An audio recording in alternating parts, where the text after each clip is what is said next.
mostly just for fun. We don't have any insider information or anything along those lines. But with that said, let's get right into it after a quick word from our sponsor. CoinLedger is a crypto and NFT tax software built to save you time and help maximize your tax refund. Thankfully, CoinLedger has made the process of doing this super easy. All you have to do is sign up for an account and link your crypto wallets. That's it. What CoinLedger then does is it looks at the transaction data of those wallets and uses that to automatically generate a tax report for you in your country's local currency. You can then take this report and export it into any tax filing software like TurboTax or TaxAct, or you can send it off directly to an accountant. Best part is that if you use my link in the description below, you can sign up and use CoinLedger entirely for free. And once you're happy with the reports and are ready to export, you can save 10% by using my discount code SEB. So make sure you click on that link in the video description below for more details. Alright, I'm here with Hobbyist Miner. You have probably seen him on my channel before. Hobbyist, thank you so much for coming on and talking to me a little bit about predictions for 2024. We know everything. I can't wait to share. Oh, good. So yeah, okay, so that's something I wanted to start this off by saying. Like, we actually don't know anything. We have no insider information, and also we're just two random dudes on the internet making some predictions for fun here. This is not financial advice or anything like that. We're just kind of, yeah, predicting stuff for fun. I'm rambling. Let's get started instead. Let's get into it. Let's go.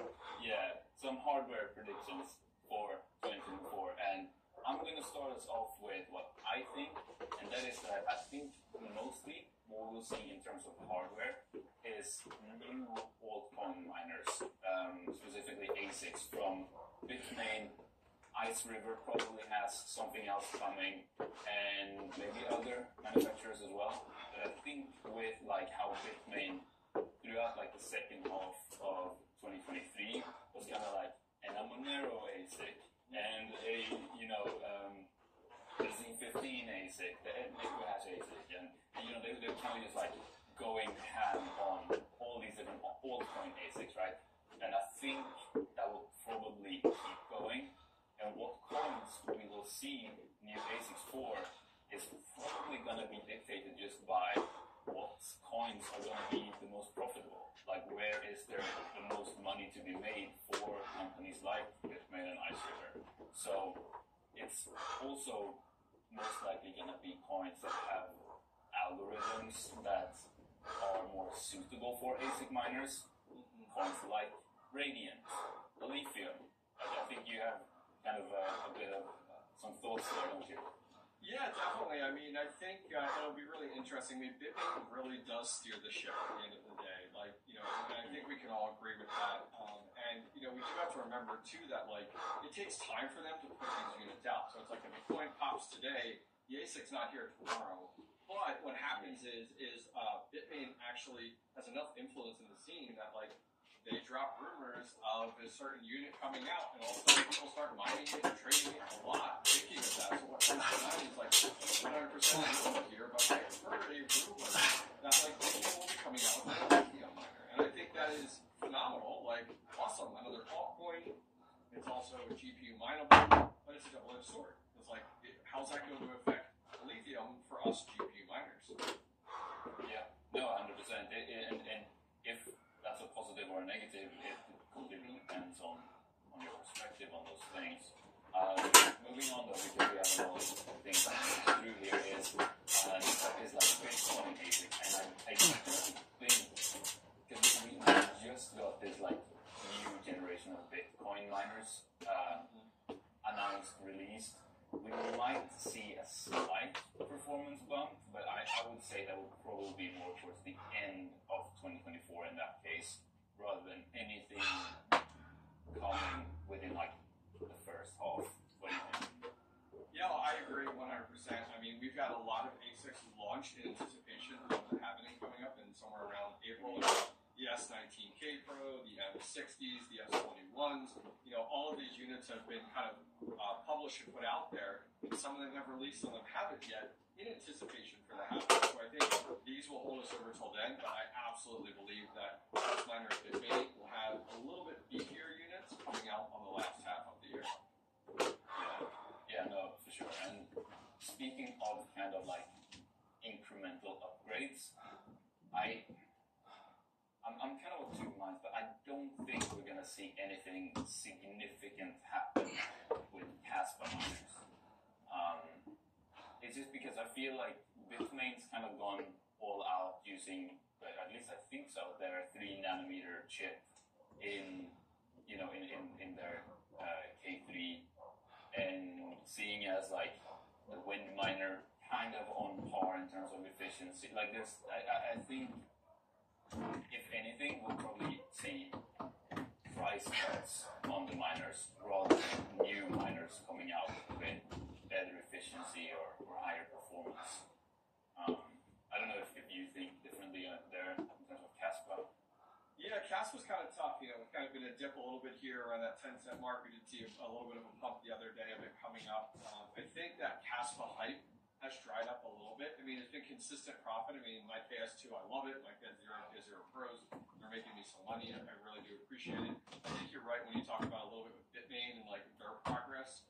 I feel like Bitmain was very late to the game with their units and wasn't as successful as what we all would have thought. And Ice River really stalled the show there. But yeah, I don't see a lot changing because especially with that profitability going down and down and down just every single day, the way that it's built in mechanics. I think you're right. I think Caspa is a great stable one to get into. Great to get a miner, but I don't think we're going to see any crazy hardware coming out here. Yeah, and just because I feel like we need to cover them, Gold Shell, I don't see them coming out with anything groundbreaking. And honestly, like I know they just talked on Twitter about launching a miner for a new algorithm, and that being either Copal, K heavy hash, or like Starcoin, but yep. I don't know. I don't think it's going to be anything. I'd love for it. So. I'd love for it to be a Caspa miner, just to have more miners out there available. I think that's great. I think if it is a Caspa miner, K heavy hash is going to be something for home miners. It's not going to be like one of their lights or one of their full size. I think it's really going to be like a mini box miner. My best guess is probably something like a Starcoin one or something like that, because that hasn't had any miners in years. But unfortunately, like there's no demand for that. Like who's asking for that right now? No one. So unfortunately, I don't see anything. I think groundbreaking is a great word to use there. I don't see anything groundbreaking coming out of the show. No, and just because I feel like we need to cover this too, and I know I might get some pushback on this, but I think the local tech hash blades are real, and I think they're probably gonna come out end of 2024, something like that.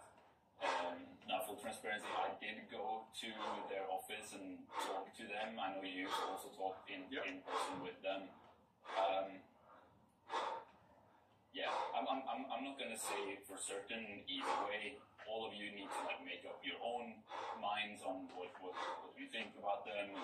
I'm not gonna say go pre-order them for certain because you make your own decisions here. All I will say is that it's my personal and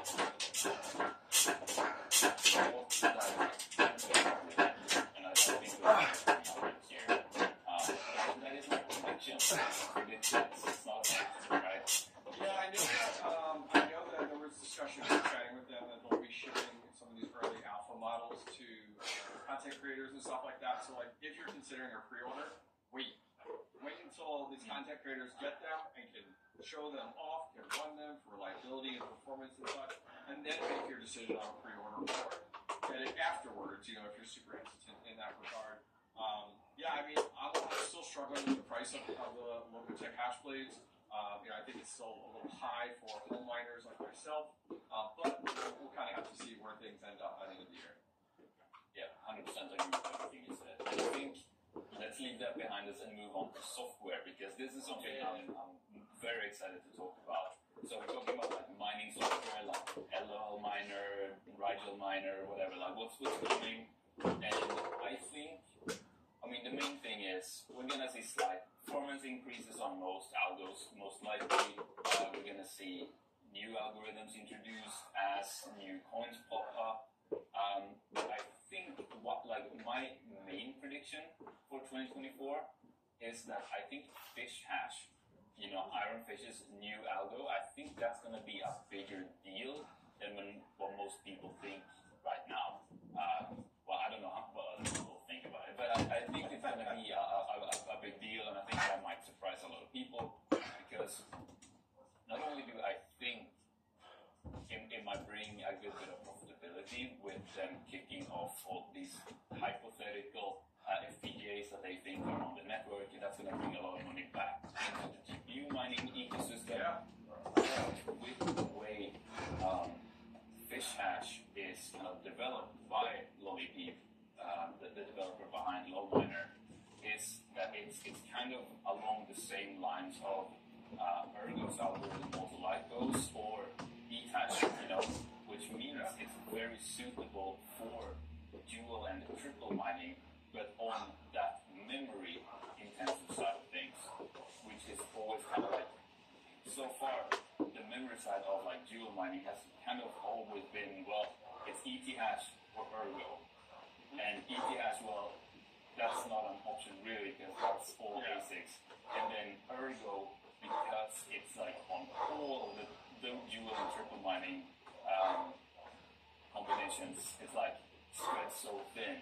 But with Fish Hash coming in and being an alternative there, I think that's going to see, kind of like that's going to turn into a bigger deal than what people might expect it to be. Yeah, I think after the, looking back, just thinking back, like we're thinking about the miners and such, after the merge, a lot of these miners were chasing the next big thing. And so I feel like they were very innovative, they were jumping on board, all these different algorithms. And then I'd say over the last 12 months, things have really slowed. Like we've seen a lot of that innovation with all these miners slow down. They're not supporting a lot of these different ones. And so I'm hoping that moving into the future here, we see a lot more of that. We see that return. And it makes sense. GPU mining really wasn't profitable then. So for them to put the effort into it really wasn't there. But with things returning, I'm really looking forward to that. Having a new algorithm for Ironfish, I think, is fantastic. I'm looking forward to kind of returning it to more GPU focus, and especially if profitability returns at the same time based off the market. I think it's a great idea. I'm looking forward to it. The more miners out there that support more algorithms, like, I love it. I love having those options. So we'll have to see where things go. And another thing I want to touch on here, software-wise, is that recently Carlson, which is this like GPU mining only fork of Caspa, stated that they're updating their algorithm to be even more ASIC resistant, and that they're actually looking at Fish Hash. Now, I don't remember exactly what their wording was, if it was going to be them exactly just straight up using Fish Hash, which I think not, but whether they were kind of aiming towards really in helping them implement something similar for their, Carlson hash algorithm. But either way, I think there's kind of what we might see with Carlson might dictate a little bit how the landscape sways, because if Carlson is successful here, being just a like very outwardly spoken like ASIC resistant coin, like that is their main focus, is just to be Caspa but for GPUs only.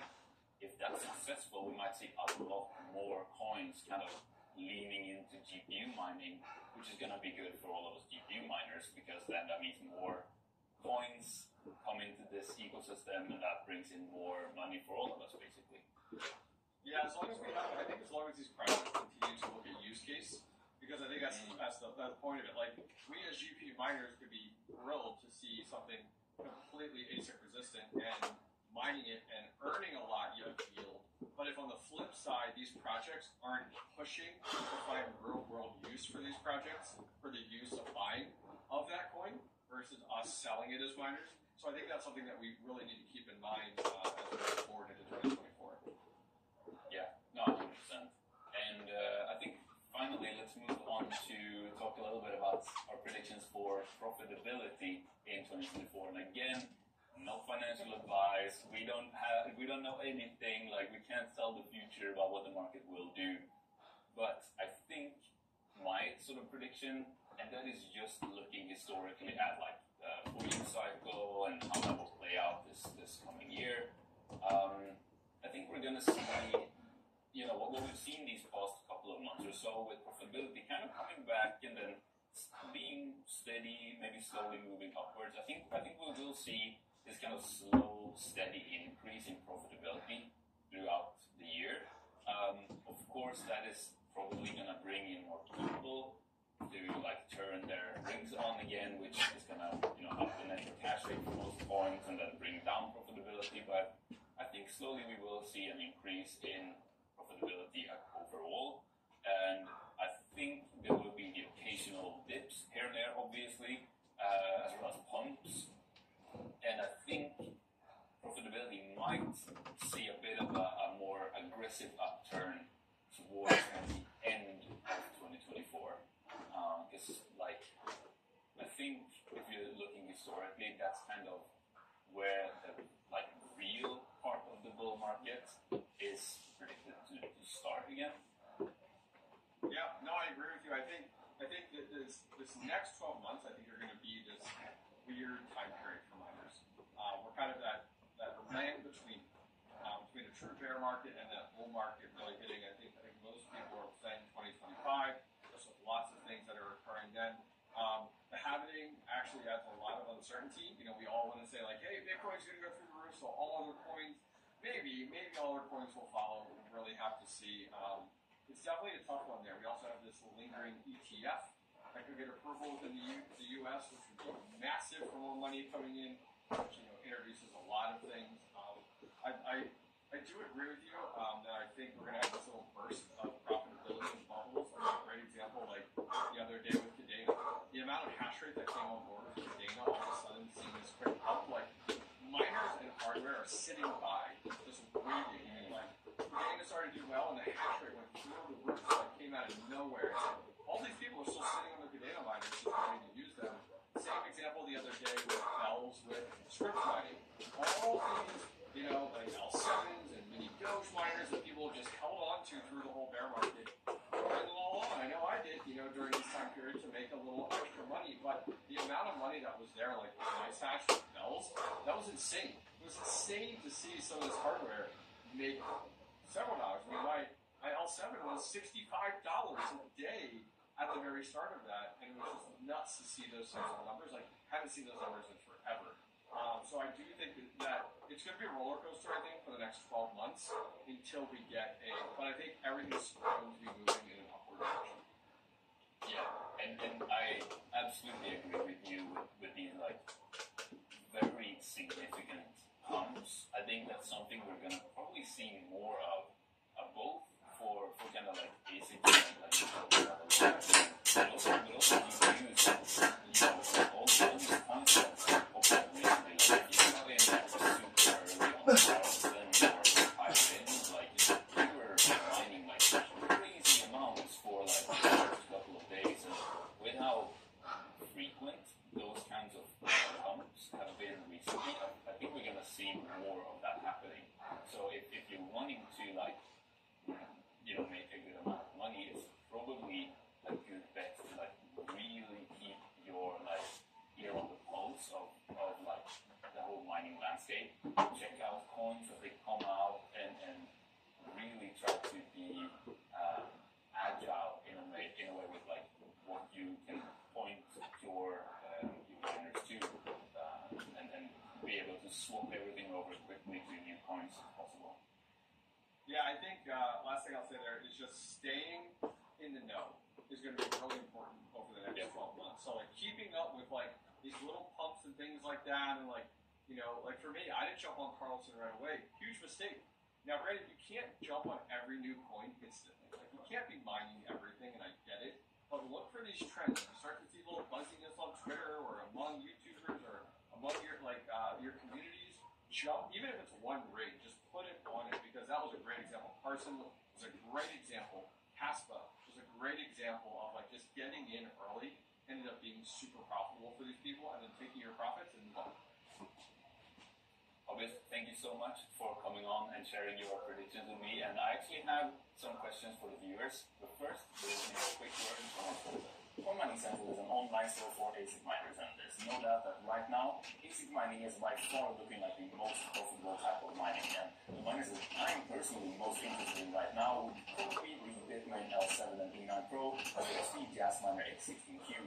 And what's cool about Coin Mining Central is that they always offer free worldwide express shipping, and I've always felt fully comfortable recommending them to you guys, and here's why. As opposed to most other ASIC vendors that are based overseas, Coin Mining Central is based and run out of England, Europe, where they have to adhere to the very strict regulations for customer support and personal detail protection that we have over here. And of course, all brand new miners come with a full manufacturer warranty as well. And because of this, Coin Mining Central has been a highly trusted ASIC miner store for miners like you and me for over 5 years at this point. They also care about this community, being very active and reachable on social media, and they've also provided loads of exclusive discount codes for you guys that you can use together with the link in the video description to save big on any miner that you want to get. And speaking of prices, I don't know if you've noticed, but ASIC prices have been dropping dramatically these past few months, so right now could be a very good time to stock up on some cheap hardware before the crypto market recovers,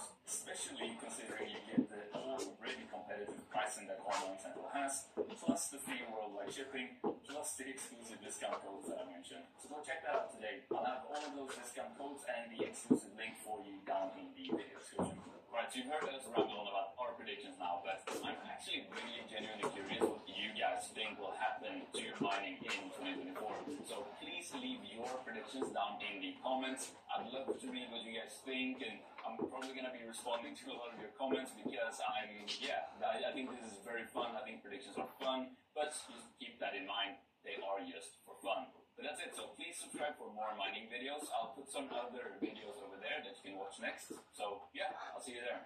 Thanks for watching. Hello everyone, my name is Krishnai and welcome to my YouTube channel. So guys, in this video we're going to see the perfect roadmap to learn data science in 2024. At the end of every year, probably I upload this kind of videos so that your learning are always updated with respect to data science. And similar kind of videos also I upload with respect to data analysts, big data, and more. So in the next year, in January, I will also be coming up with a roadmap to become a data analyst in 2024. Okay? But again, going forward, understand this specific roadmap is quite amazing. The reason is that I've been uploading videos from past 5 years. I've been teaching from past 7 to 8 years. I've seen amazing career transition. I've seen so many different tools that are probably coming up in the market. I've seen what kind of skill sets are specifically required in interviews, what they're asking. I've done a lot of podcasts with respect to transition stories and many more things.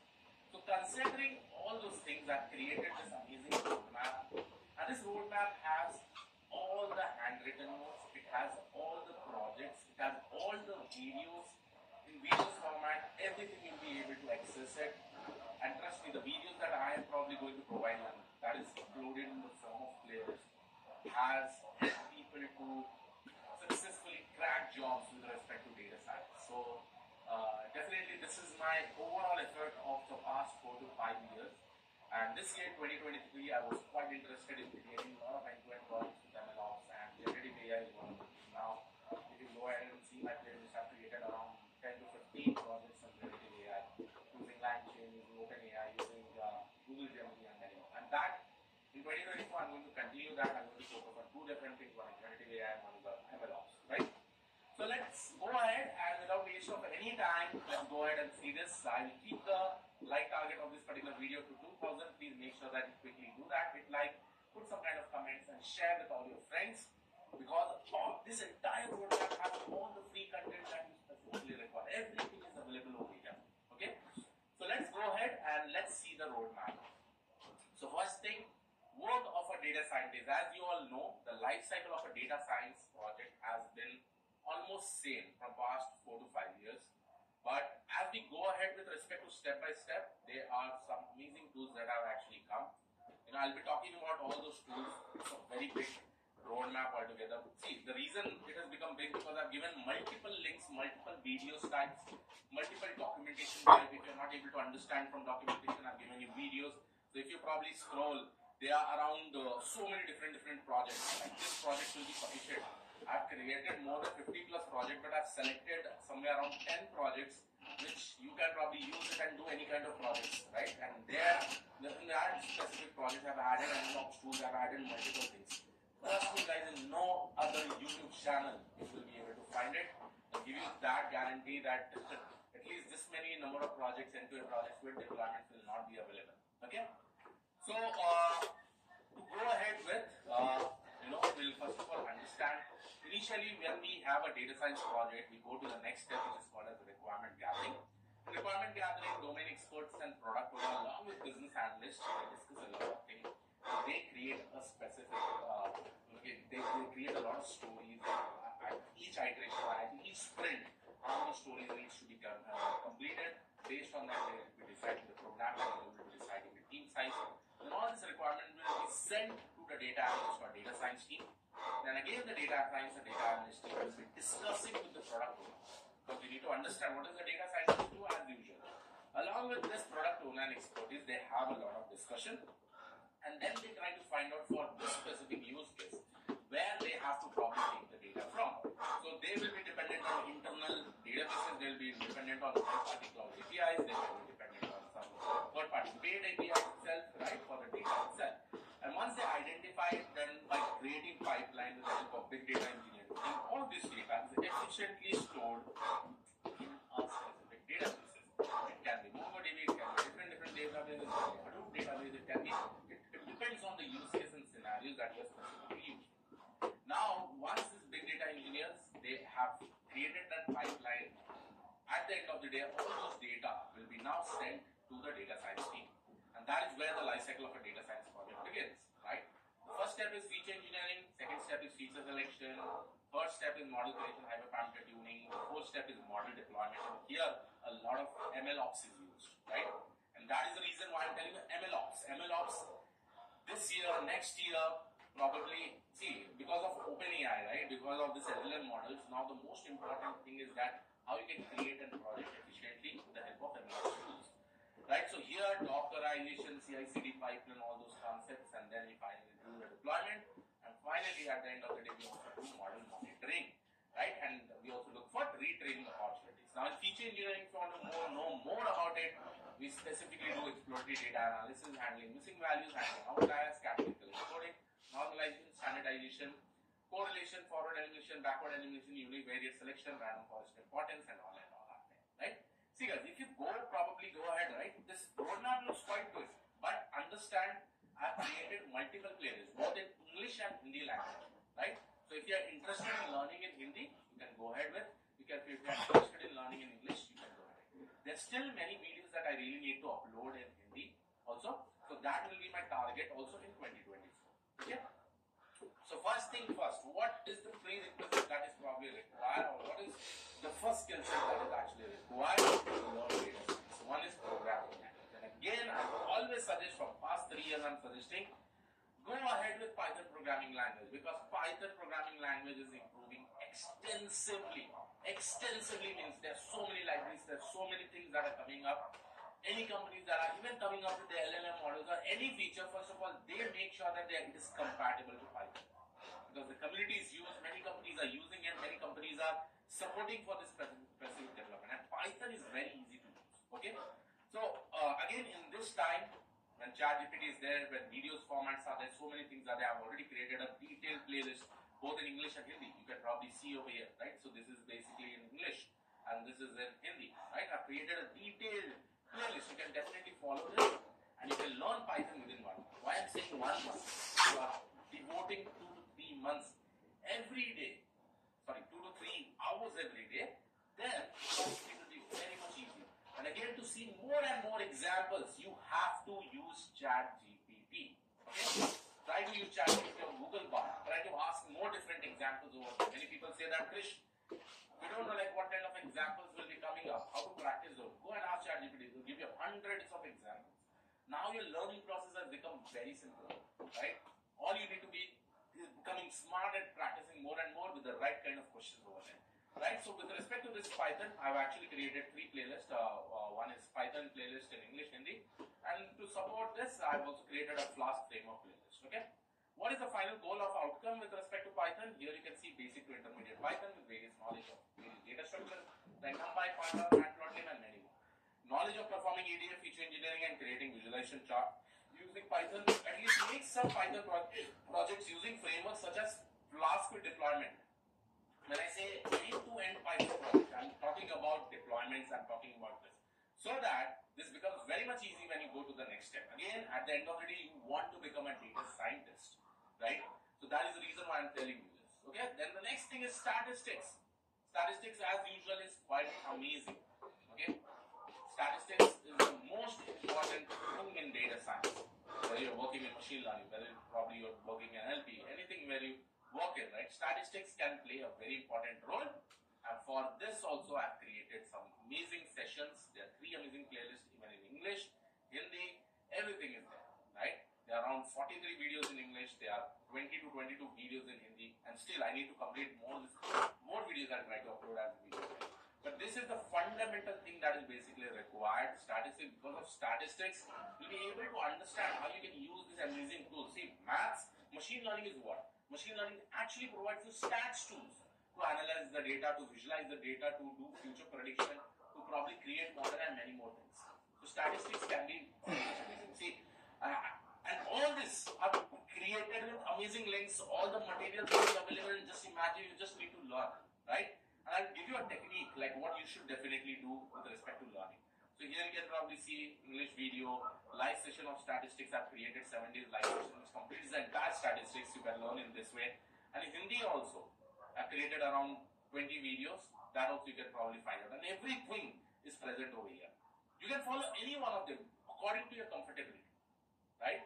First we started with Python, then probably complete statistics. Then once you do that, learn about feature engineering, right? Feature engineering. And this is for all the people who wants to learn from basic, okay?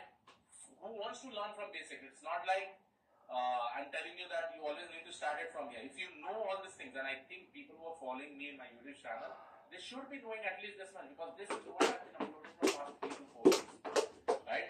This year I focused more on end-to-end projects, right?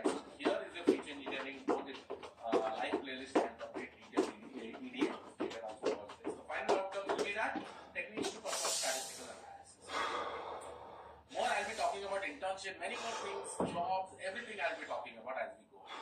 Then coming to the next one is about databases. In databases, I usually say focus on one SQL and one NoSQL database. For NoSQL, I've selected Mongo. You can also use Cassandra.